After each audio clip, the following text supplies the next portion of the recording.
Senator Reed, Senator Scott. Sure.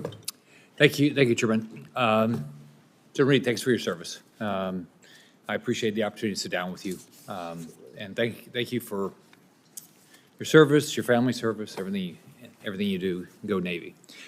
It's my understanding that the Department of Defense is now moving service members and their families under a new global household goods contract. With peak movie season just around the corner, can you share some of the feedback you've received on implementing the contract? And can you explain the Army's decision to pause moves under this program that do not have enough lead time? Senator, first and foremost, the reason for the contract is to correct past performance that wasn't as strong as it should be, to get after years of frustration from those of us who move, and also years of frustration from yourselves to help us to try to fix it. In this transition, what we are actually doing is we are having a transformation within a market that still exists.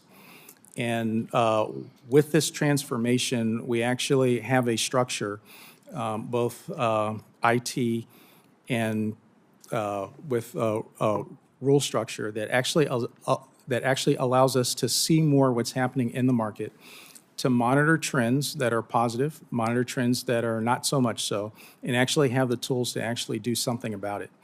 We are about 2 years into what is actually a 10-year contract, if you will, base contract of 6 years with 4 one-year options, so we're fairly new at this.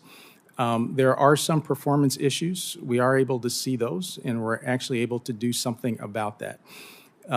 With regards to the comment about what the Army has done, the Army has not paused their participation in the contract.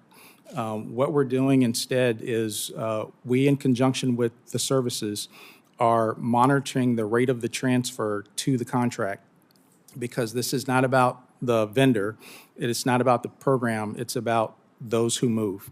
And so as we support those who move, we will match them up for success as we help the transformation mature.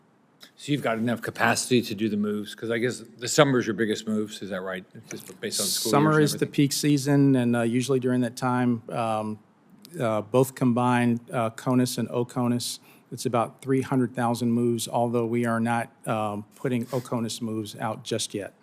But with that, we have moves that are still in the contract piece, and there are still moves that are in the current system as well. And what's happening with the international moves? Is that being impacted at all? Not at all. That's designed to come at a much later date once we solve this piece here.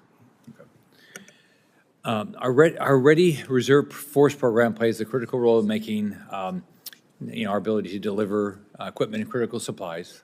With about 20 of those, we got 20 of the ships that are over 50 years old. Do you have any concerns about the military's ability to keep up? I do. These ships are really, really old. The reliability of them sometimes are in question because of that. I take my hat off to the crews that are actually on them to keep them warm. But to give an idea of the state of the ships, some of these ships are still run by steam. And the last time that I was on a steam ship, I was a high schooler in Navy Junior ROTC. And so the sailors that we actually put on these ships and the crews that we put on these ships, they deserve something younger.